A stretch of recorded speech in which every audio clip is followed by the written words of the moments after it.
மாண்புமிகு மக்களே, உங்களை தமிழ் மோட்டிவேஷனல் டிவி மூலமாக சந்திப்பதில் நான் மிக்க மகிழ்ச்சி அடைகிறேன். சிந்தனைக்காக சில நிமிடங்கள். இந்த உலகத்தில் 3 விதமான மனிதர்கள் வாழ்ந்து கொண்டிருக்கிறார்கள். அதில் முதல் விதமான மனிதர்கள் நிறைய தொண்டு ஆற்றல் செய்பவர்கள், எதையும் எதிர்பார்க்காமல் உதவிகளை செய்யக்கூடியவர்கள். இவர்கள் இறைவனின் முன்பு விவிஐபிகள். ஏதாவது ஒரு பேரிடம், கோவிட், இந்த பேண்டமிக், புயல் அப்படி ஏற்படும் போது அவங்க முன்னின்று தன்னுடைய உயிரை கூட பொருட்படுத்தாமல் நிறைய நன்மைகளை செய்யக்கூடியவர்கள். நாம் கண்ணுக்கு கூட பார்த்துருக்குறோம். சென்னையில் கோவிட்னுடைய நேரத்தில் மனுஷங்களை பார்க்கறதுக்கே பயந்துக்கிட்டு இருந்த நேரத்தில் இந்த மாதிரி மனிதர்கள் முன் சென்று அந்த கோவிட்டினுடைய மக்களுக்காக நிறைய உதவிகளை செய்து நாம் கண்ணார பார்த்தோம். இவர்கள் எந்த ஒரு சூழ்நிலையிலும் இந்த உலகத்தினுடைய மாயையில் மயங்கக்கூடியவர்கள் அல்ல. சொத்துகளுக்கோ கார்களுக்கோ அவர்கள் விரும்ப மாட்டார்கள். ஏதாவது ஒரு கஷ்டம் வரும்போது முன்னின்று உதவிகளை செய்யக்கூடியவர்கள். ஒரு நிகழ்ச்சி நியூசிலாந்தில் இந்த எரிமலை எரியக்கூடிய ஒரு இடம் இருக்குது. அது ஒரு டூரிஸ்ட் ஸ்பாட் மாதிரி. மக்கள்கள் அதை போய் பார்ப்பாங்க. அப்படி போகும்போது ஒரு 2020 ஒரு சம்பவம் நடந்துச்சு.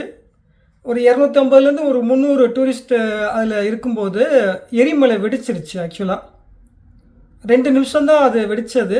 பட் அதில் பார்த்திங்கன்னா அந்த 250க்கு மேலே உள்ளவங்க பாதிக்கப்பட்டாங்க. ஸோ அவங்கள மீட் எடுக்கிறதா இருந்தால் இப்போ 3 மணி நேரம் அவங்க போட்டில் போனால் தான் அவங்களால ஹாஸ்பிட்டலில் போக முடியும். இந்த நியூஸ் நியூஸில் போட்ட போது ஹெலிகாப்டர் வச்சுருந்த சில முதலாளிகள் இதை நம்ம போய் மக்களை காப்பாற்றணும் அப்படின்ட்டு அந்த ஹெலிகாப்டரை எடுத்துகிட்டு போய் மக்களை அவங்க காப்பாற்றுறதுக்காக போகிறாங்க. அந்த ஏரியாவில் கவர்மெண்ட் அனௌன்ஸ் பண்ணுறாங்க, ஃப்ளைட்டோ ஹெலிகாப்டரோ அந்த ஏரியாவில் போகக்கூடாது அப்படின்னு சொல்கிறாங்க. அப்படி இருந்தும் அவங்க அதை மீறி அவங்க போய் மக்களை காப்பாற்றணுன்னு நினச்சி அவங்களுடைய ஹெலிகாப்டரில் போய் ஒரு 50 பேரை அவங்க மீட்டெடுத்து அவங்க ஹாஸ்பிட்டலுக்கு நேரடியாக கொண்டு போய் அவங்க 50 பேர் இன்றைக்கி உயிரோடு இருக்கிறாங்க. இந்த மாதிரி ஆட்கள் எதையுமே எதிர்பார்க்காம ரிஸ்க் எடுத்து தங்களுடைய உயிரை பணையம் வச்சு அவங்க தொண்டாற்றக்கூடியவர்கள். 2வது விதமான மனிதர்கள் இப்படித்தான் வாழ வேண்டும் என்ற ஒரு வழிமுறையை வகுத்து வாழக்கூடிய மக்கள்கள். அவர்கள் தன்னுடைய குடும்பத்தார், உற்றார் உறவினர்கள், சொந்த பந்தங்கள் இதற்கு ஒரு உதவியாக இருப்பாங்க. அவங்க இப்படி வாழக்கூடியவங்க. இவங்க இறைவனுக்கு முன்பு விஐபிகள். ஸோ அவங்களுக்கு யாருக்கும் எந்த ஒரு கஷ்டத்தையும் கொடுத்தக்கூடாது என்று நினைத்து வாழக்கூடிய மக்கள்கள். ஸோ 3வது விதமான மக்கள்கள் எப்படி வேண்டாலும் வாழலாம் என்கிற மனநிலையில் வாழக்கூடிய மக்கள்கள். இன்றைக்கி உலகத்தில் பிரச்சனைகளுக்கு காரணமே இந்த 3வது விதமான மக்கள்னால தான். அவங்க உழைப்பை விரும்பாமல் வட்டியாலும் சம்பளம் வாங்கினாலும் லஞ்சத்தாலையும் மது மாது என்கிற போதை மயக்கத்தாலையும் வாழக்கூடியவர்கள். எப்படி வேண்டாலும் வாழக்கூடிய மனிதர்கள். இந்த மனிதர்கள் மூலமாக தான் நிறைய பிரச்சனைகளை நாம் இன்று சந்திச்சுக்கிட்டு இருக்கிறோம். ஸோ இந்த 3 ரகத்தில் நீங்கள் எந்த வித ரக மக்களுங்கிறத நீங்கள் உங்களுடைய சுய பரிசோதனை செய்து கொள்ளுங்கள். நான் சுய பரிசோதனை செய்த போது நான் 2வது ரகத்தை சார்ந்தவன் என்பதை நான் உணர்ந்து கொண்டேன். நான் முதல் ரகத்துக்கு நான் வருவதற்கு சில முயற்சிகள் எடுத்தேன். என்னுடைய வாழ்க்கையில் பல மாற்றங்களை நான் பார்த்தேன். ஸோ இந்த வீடியோ என்னுடைய வாழ்க்கை பயணத்தின் அனுபவங்கள். முதல் வீடியோ நான் அந்த 2வது வித மக்களிலிருந்து முதல் வித மக்களுக்கு நான் போகும்போது எனக்கு ஏற்பட்ட அனுபவங்கள், எனக்கு கிடைத்த வரவேற்புகள் இதை பற்றி நான் வரக்கூடிய வீடியோக்களில் உங்களிடம் பகிர்ந்து கொள்ளப் போகின்றேன். அதே போல் மூன்றாவது விதமான மக்களிடத்திலிருந்து எனக்கு ஏற்பட்ட அனுபவங்கள், கசப்புகள், அதை பற்றி நான் வரக்கூடிய வீடியோவில் என்னுடைய அனுபவத்தை உங்களிடத்தில் பகிர்ந்து கொண்டு அதன் மூலம் நீங்கள் நல்ல பயனடைய வேண்டும் என்ற ஒரு நோக்கத்தோடு என்னுடைய வாழ்க்கை அனுபவத்தை உங்களுக்கு வரக்கூடிய வீடியோவில் நான் பகிர்ந்து கொள்கிறேன். ஸோ மனிதர்கள் உருவத்தில் ஒன்றுபட்டவர்கள்.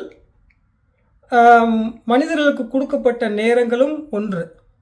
ஆனால் சிந்தனையில் மனிதர்கள் வேறுபட்டவர்கள். ஒவ்வொரு மனிதர்களுக்கும் ஒவ்வொரு விதமான சிந்தனைகள் இருக்கின்றன.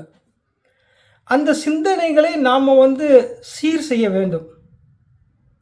அந்த சிந்தனைகளை நாம் சீர் செய்யப்படும் போது தான் நம்மளுடைய எண்ணங்கள் நல்ல நிலையாக மாறும். நம்மளுடைய எண்ணங்கள் நல்ல நிலையாக மாறும்போது நம்மளுடைய செயல்கள் நல்லதாகவே மாறும். ஸோ மூன்றாவது விதமான மனிதர்களுக்கு நீங்கள் எவ்வளவுதான் சம்பாதிச்சாலும், எவ்வளவுதான் பொருள் சேர்த்தாலும் அந்த பொருளுக்கு நீங்கள் முதலாளி அல்ல. அதுக்கு ஒரு பாதுகாவலன், அவ்வளோதான்.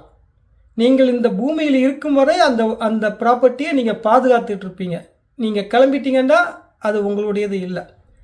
அதனால் மூணாவது வித மக்களே, நீங்கள் உங்களுடைய எண்ணங்களை சரி செய்து கொண்டு நீங்களும் இரண்டாவது விதமான மனிதர்களுக்குள் வர பாருங்கள். அப்பொழுது இந்த உலகத்தில் நிறைய பிரச்சனைகளுக்கு தீர்வும் நிம்மதியும் சந்தோஷமும் கிடைக்கும் என்று கூறிக்கொண்டு இந்த வீடியோவை நான் இத்தோடு முடித்துக் கொள்கிறேன். என்றும் அன்புடன் உங்கள் சாதிக், சிட்னியிலிருந்து.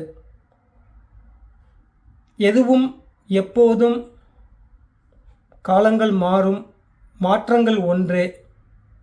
எதாக இருந்தாலும் நாம் பார்த்து கொள்ளலாம் என்ற மனப்பக்குவத்தில் நம்மளுடைய பயணத்தை தொடர்வோம். நன்றி, வணக்கம்.